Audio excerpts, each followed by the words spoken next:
Ang unang sultada ho, ito si Kasenyor Mel, isang baba, nagdeal.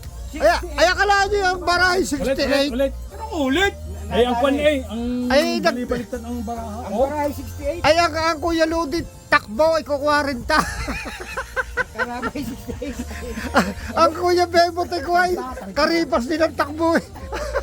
Alam naman lang ang nagalamin. Ay samantala sa, ang Kuya Mel ito ba, ang lumabay 68. Ay, kaya naman na. Naka mga kasenyor, tangina, nakakalokohan din sa sugala ka rin. Na friendly game daw rin, friendly game. Di ba at lakas ng ganun ng banal? Ay, titignan ho natin kung paano uli ang susunod na event. Patawid so si Kuya Mel.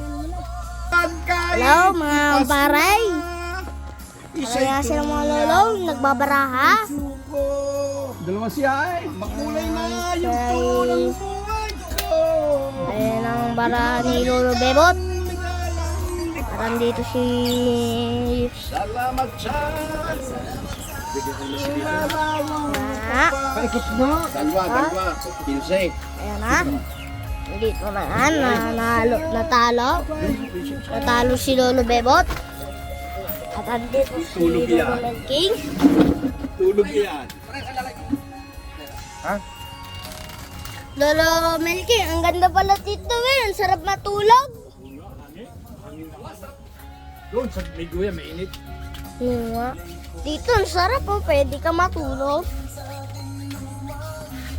At ang maglalaro naman ay si Lolo. Nagpapalitos dami. Lolo dito.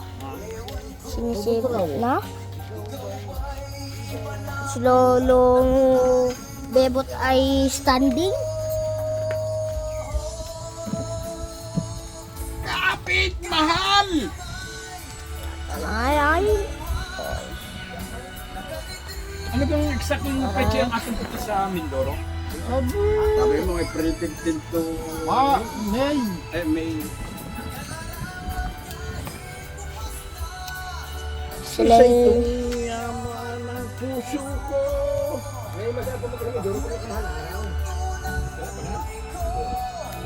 Sige niya, may isa pa.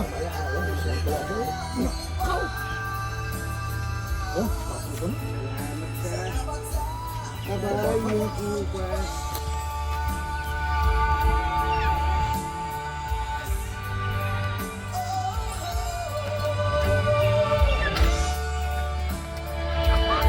Oh, yan nakapagbago. May baba, oh! May baba, oh! May secret naman ako eh. Meron po si Lolo Bebot. May kwadro ko din naman po. Dito si Lolo Melking. Talagang ikaw. At dito na magtatapos na ng ating vlog.